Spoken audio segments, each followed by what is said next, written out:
En la madrugada del 24 de marzo de 1976, vehículos con tropas militares abandonan los cuarteles y se desplazan por las calles de las principales ciudades del país. En la terraza de Casa de Gobierno, la presidenta María Estela Martínez de Perón aborda un helicóptero que la traslada a Aeroparque, donde es detenida por personal militar. Seguí luchando, Isabel, seguí luchando que te vamos a respaldar. Al mismo tiempo, un breve comunicado emitido por Cadena Nacional anuncia el fin de la democracia. Comunicado número 1 de la Junta Militar. Se comunica a la población que a partir de la fecha el país se encuentra bajo el control operacional de la Junta Militar. Durante la noche, grupos de tareas allanan viviendas e instituciones y secuestran a decenas de dirigentes gremiales y políticos militantes de organizaciones de izquierda. En medio de una estricta vigilancia militar, muchos argentinos parecen recibir con alivio e indiferencia el cambio de gobierno. Esta operación, planificada en detalle y con meses de anticipación, acaba de poner en marcha el período más oscuro de la historia argentina, el proceso de reorganización nacional.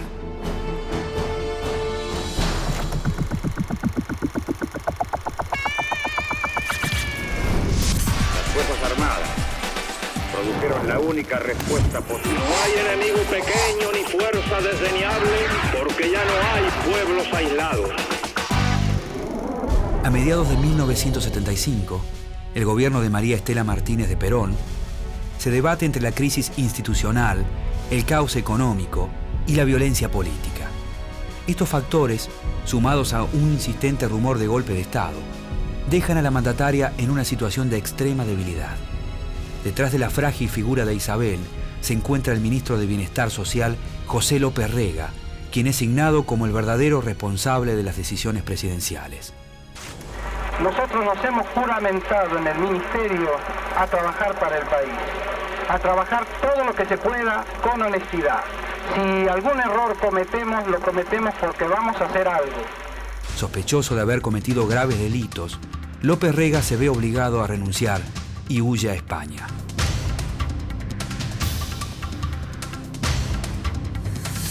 Sola y sin respaldo político, la presidenta busca apoyo en las Fuerzas Armadas.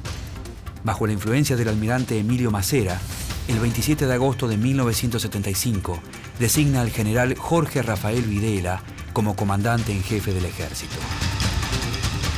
Guarnición Militar Córdoba, subordinación y valor. Un mes después, agobiada por la crisis, Isabel pide licencia y se retira a descansar a la localidad cordobesa de Ascochinga, acompañada de las esposas de los jefes militares. El acercamiento de las Fuerzas Armadas al poder se hace cada día más evidente. Pero que me voy a descansar simplemente, que el gobierno queda en manos buenas. Desde febrero de 1975, por orden del Poder Ejecutivo Nacional, el ejército participa en las tareas de represión contra la guerrilla rural en Tucumán, durante el llamado Operativo Independencia. Meses después, la autorización se extiende a todo el país por medio de un decreto que ordena aniquilar a la guerrilla. El 16 de octubre, Isabel regresa a la presidencia. Desde algunos sectores políticos se realizan esfuerzos para adelantar las elecciones presidenciales en un intento desesperado por salvar a una democracia que agoniza. Ante versiones políticamente interesadas, que continuaré en el ejercicio del mandato que me ha conferido el pueblo de la nación. El 18 de diciembre, un grupo de la Fuerza Aérea liderado por el brigadier Orlando Capellini se subleva e intenta dar un golpe de Estado, pero la rebelión es sofocada.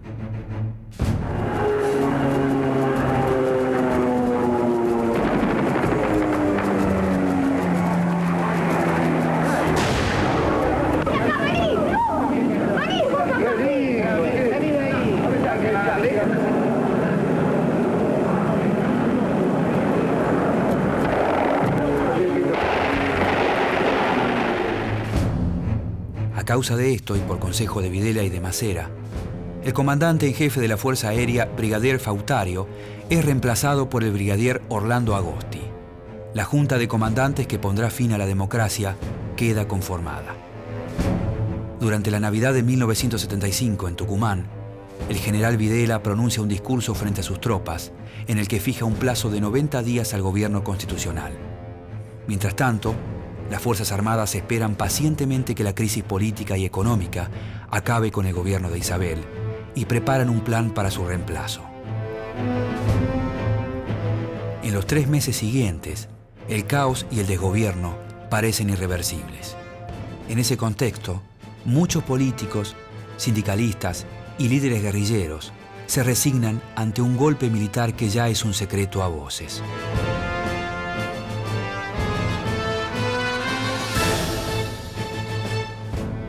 El 24 de marzo de 1976, el ultimátum al gobierno de Isabel, pronunciado por el general Videla 3 meses atrás, se cumple y las Fuerzas Armadas terminan con el período democrático iniciado en 1973.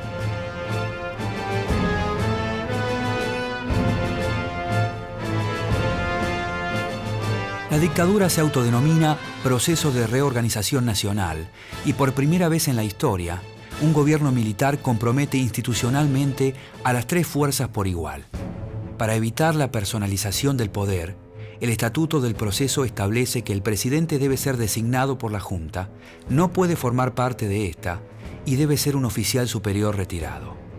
Sin embargo, la disposición no se pone en práctica y es motivo de permanentes disputas internas. A pocos días del golpe, el ejército logra imponer como presidente al general Videla, a pesar de la oposición del almirante Macera, quien también ambiciona el cargo. Transcurridas casi 48 horas desde el momento en que la Junta Militar se hizo cargo del gobierno en el país, en la ciudad de Córdoba el clima es de absoluta normalidad. Las actividades, de acuerdo a lo que se ha anunciado, se cumplen en forma habitual en lo que se refiere al comercio y la industria. Rige feriado administrativo para la administración pública provincial, municipal y judicial.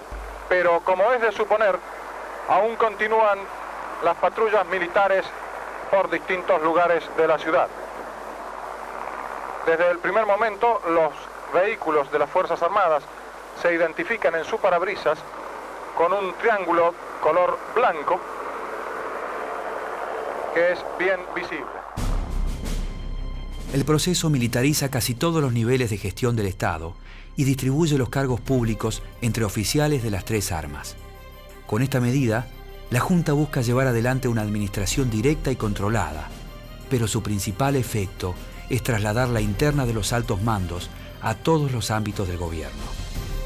La nueva dictadura se propone disciplinar a toda la sociedad argentina y eliminar cualquier tipo de oposición al proyecto político del régimen.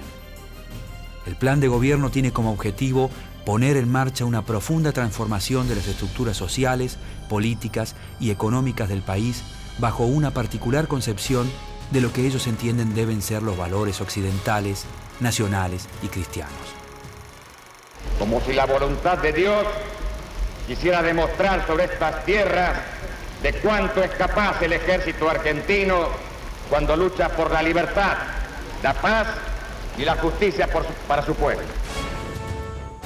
Para ello se disuelve el Congreso Nacional, se intervienen los sindicatos, las universidades y los medios de comunicación y se prohíbe toda actividad política. La Junta también pone bajo su control a la justicia, reemplaza a la Corte Suprema y designa a los jueces ordinarios quienes juran por el Estatuto del Proceso.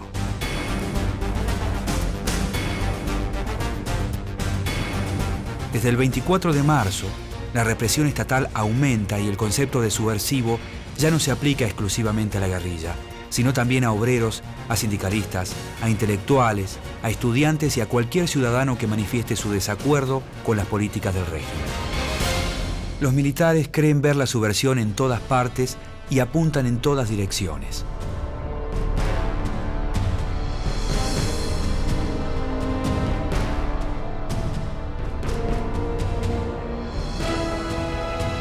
La metodología represiva ensayada en Tucumán durante el operativo Independencia se extiende ahora a todo el país. De manera organizada y sistemática, las Fuerzas Armadas aplican un verdadero plan de exterminio. La nación argentina era agredida por el terrorismo subversivo. Frente a ello, un gobierno ineficiente cuando no complaciente. Fue entonces que las Fuerzas Armadas de la Nación, conscientes de su responsabilidad, asumieron el poder político de la nación. A partir de aquel momento fue menester continuar la lucha contra la subversión, con una concepción global de la misma y hasta su total aniquilamiento. Miles de personas son secuestradas y luego trasladadas a alguno de los más de 300 centros clandestinos de detención y tortura. El destino de la mayoría de los presos es la muerte y la desaparición forzada. Además del consenso logrado en gran parte de la población, el proyecto de las Fuerzas Armadas cuenta con el apoyo de varios sectores de la sociedad argentina, como los grandes grupos económicos, la Iglesia y el campo. Al excelentísimo señor presidente de la Nación y a las altas autoridades cuyas presencias honran y prestigian este evento, damos la seguridad de que en el campo se valora vuestro esfuerzo en toda su dimensión. Los productores tenemos la obligación de trabajar hoy con mayor ahínco aún para apoyar la reorganización nacional y dejar a las generaciones venideras un país potente y en marcha.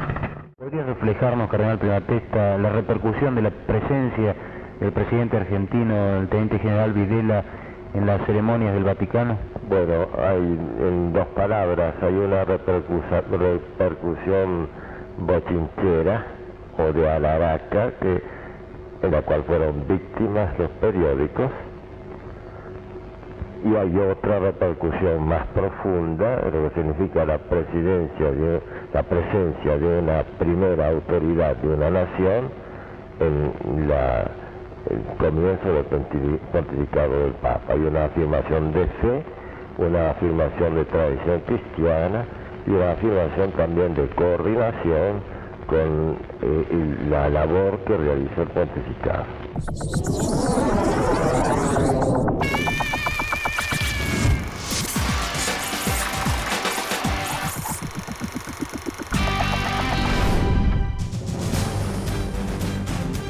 La Junta Militar utiliza el terrorismo de Estado para disciplinar a los sindicatos y a la clase obrera e imponer un plan económico que favorece a los intereses de grandes empresas ligadas a funcionarios del Estado y a las multinacionales extranjeras. La persona encargada de implementar la reestructuración de la economía es el ministro José Alfredo Martínez de Oz, un empresario y economista ultraliberal, presidente del grupo Asindar.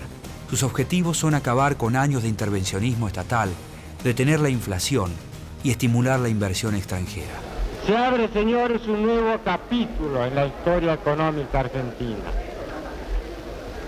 Hemos dado vuelta una hoja del intervencionismo estatizante y agobiante de la actividad económica para dar paso a la liberación de las fuerzas productivas. Desde el comienzo se reducen las barreras arancelarias y se abre la economía a capitales del exterior, lo que da como resultado un proceso de importaciones inédito que destruye la industria nacional. Antes la competencia era insuficiente. Teníamos productos buenos, pero muchas veces el consumidor debía conformarse con lo que había sin poder comparar. Ahora tiene para elegir, además de los productos nacionales, los importados. Martínez de Oz también impulsa una reforma de las leyes laborales y decreta el congelamiento de los salarios, que llegan a devaluarse en un 40% con el objetivo de controlar el déficit público.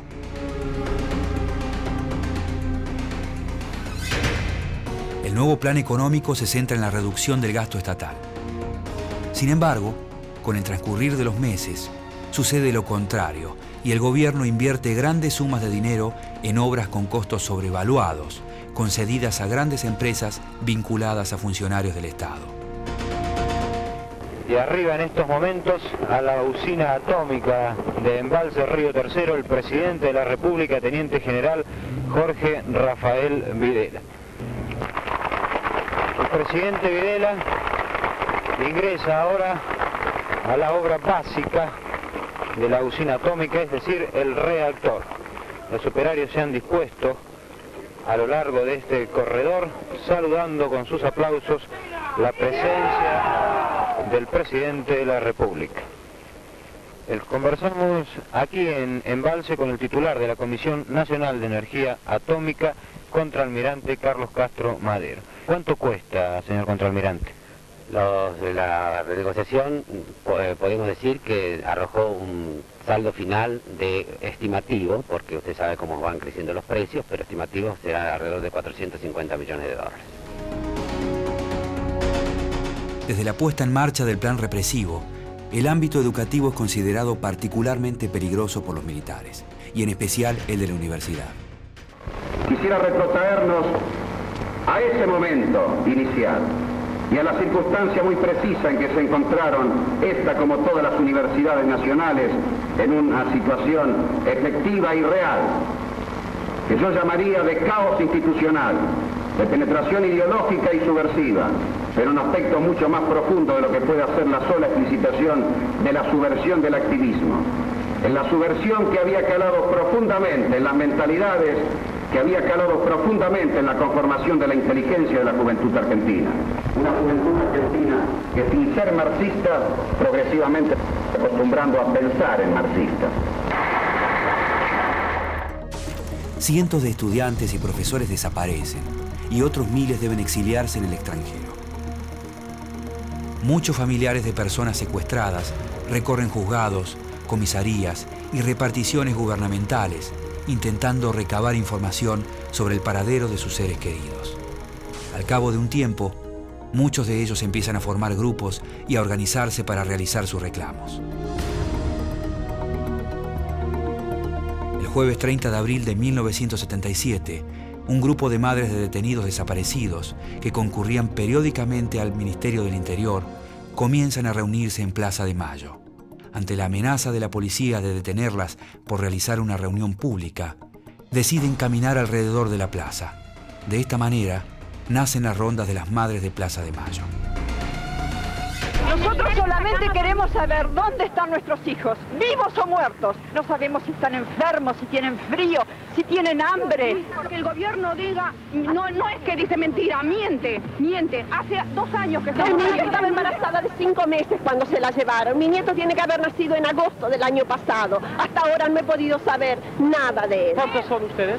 Miles de mujeres. Al mismo tiempo, otras organizaciones civiles, como el Servicio de Paz y Justicia, la Asamblea Permanente por los Derechos Humanos y la Liga Argentina por los Derechos del Hombre, realizan una intensa labor de apoyo a los familiares y denuncian la violencia estatal a través de solicitadas y de presentaciones de habeas corpus.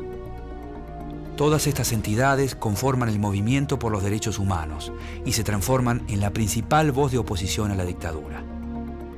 Desde 1977, las denuncias por violaciones a los derechos humanos comienzan a entorpecer seriamente las relaciones del gobierno con algunos países y con organismos internacionales.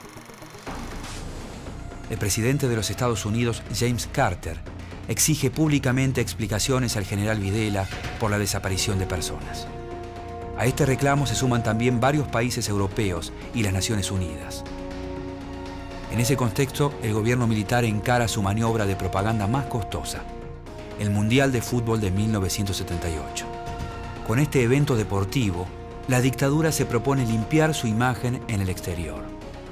La inversión en grandes obras de infraestructura, como la construcción de estadios, de autopistas y de aeropuertos, supera 7 veces los cálculos previstos. Esto ha sido una magnífica fiesta popular, tal vez una de las mejores que ha vivido el país en su historia. Pero es muy bueno que todo el pueblo sepa que esto tiene un costo y que sepa cuánto cuesta esta fiesta. Entonces sepamos que acá hemos optado conscientemente por destinar fondos a organizar un mundial de fútbol y que esos fondos faltarán para otras cosas que tal vez pueden ser necesarias también. La realización de la competencia y los triunfos de la selección de fútbol despiertan en los argentinos un sentimiento de cohesión y de alegría. Después de mucho tiempo, la gente se vuelca masivamente a las calles para festejar y el gobierno aprovecha políticamente las manifestaciones a las que intenta presentar como una muestra de apoyo al régimen. En todo este proceso, lo más importante de todo, en mi concepto, es la unión del pueblo argentino, es decir, simplemente, por lo menos en mi apreciación personal, desde muchos años de esta parte, cuando algunos salían a la calle, otros se quedaban dentro de la casa, cuando unos estaban contentos, los otros estaban tristes. Creo que es la primera vez personalmente que toda la Argentina está contenta, ojalá que esto dure por muchos años. Para fines de 1978, el gobierno militar parece vivir su mejor hora. A la exaltación del triunfo deportivo se le suma la ilusión de bienestar económico. Y hemos dicho antes que el esfuerzo nacional es el que realmente produce la recuperación de los países y la inversión extranjera como la financiación externa es la complementación. De manera que un país tiene que empezar a ayudarse por sí mismo si quiere que los demás lo ayuden.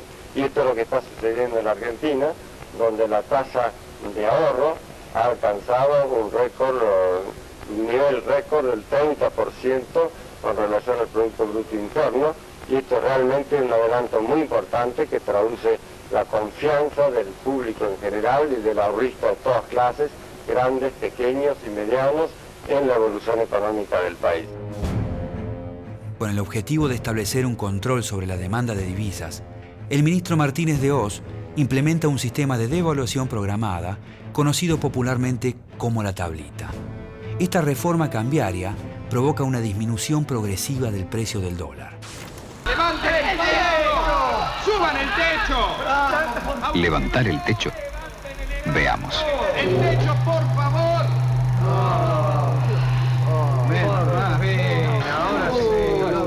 Inmediatamente se levantará el piso. ¡Se mueve el piso! Esto es mayor inflación. Todo quedaría como antes. ¡El techo! Entonces, por favor, ¿qué hizo el gobierno con las nuevas medidas? ¡Está bajando el piso! Bajó el piso. Ahí está el secreto. Estas medidas deben ser complementadas por una acción en el mismo sentido de los sectores oficiales y privados. La oferta de productos importados y el dólar bajo permiten que amplios sectores de la clase media se lancen a un consumo desmesurado. Al mismo tiempo, la industria nacional se ve perjudicada gravemente por la política económica al no poder competir con la invasión de productos extranjeros. Como resultado, muchas fábricas cierran y la desocupación y la pobreza crecen en todo el país. 3 años después del golpe, los primeros signos de fragilidad aparecen detrás de la aparente consolidación del régimen. El fracaso en el control de la inflación, la caída constante de los salarios y la destrucción de la industria nacional comienzan a mostrar los efectos reales de un modelo económico ficticio. ¿Qué lo preocupa a usted? El país, señor. La situación. ¿A usted no? La situación personal mía, porque en la fábrica en la cual trabajo me adeudan 2 quincenas. Que no se ve solución. No se ve una solución lógica, por lo menos con lo que están haciendo no se ve una solución. A esta situación se le suma la mala imagen del gobierno en el exterior, provocada por las graves denuncias sobre violaciones a los derechos humanos. Pero es en el interior de las propias Fuerzas Armadas donde comienza a resquebrajarse el régimen. Una profunda división entre los militares se enfrenta a 3 facciones, cada una con ambiciones políticas propias e ideas diferentes sobre el futuro del gobierno. Por un lado se encuentra el llamado sector blando, liderado por Videla y por Viola. Apoyado por una parte del ejército, este grupo respalda las políticas liberales de Martínez de Hoz y pretende una futura salida democrática consensuada con algunos partidos políticos. Los llamados duros representados por los generales de división Suárez Mason y Menéndez, rechazan la política del ministro de Economía y promueven un Estado más autoritario e intervencionista.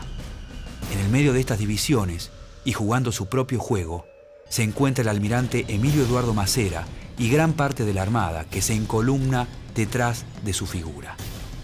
Este militar, que se define como nacionalista y crítico del modelo económico liberal, intenta posicionarse como conductor de un proyecto político propio.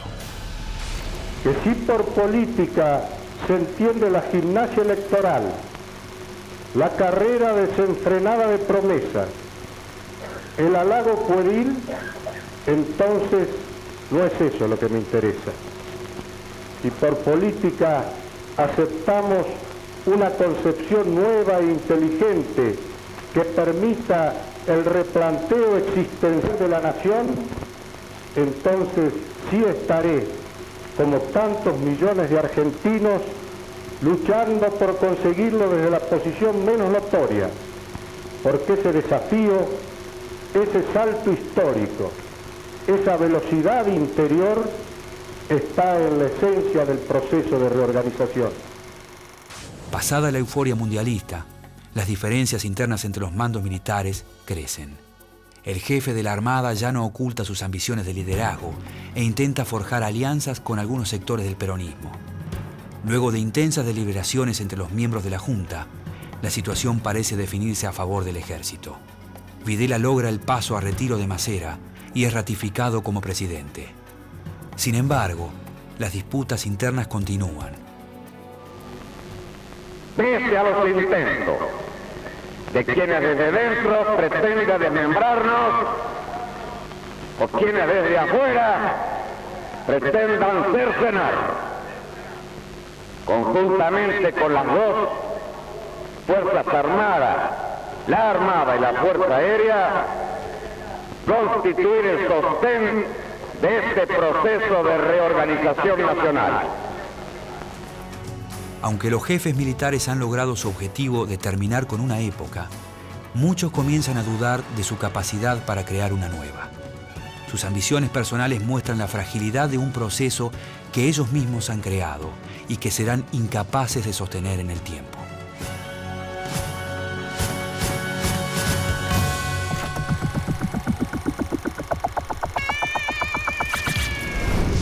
Las Fuerzas Armadas produjeron la única respuesta posible. No hay enemigo pequeño ni fuerza desdeñable, porque ya no hay pueblos aislados.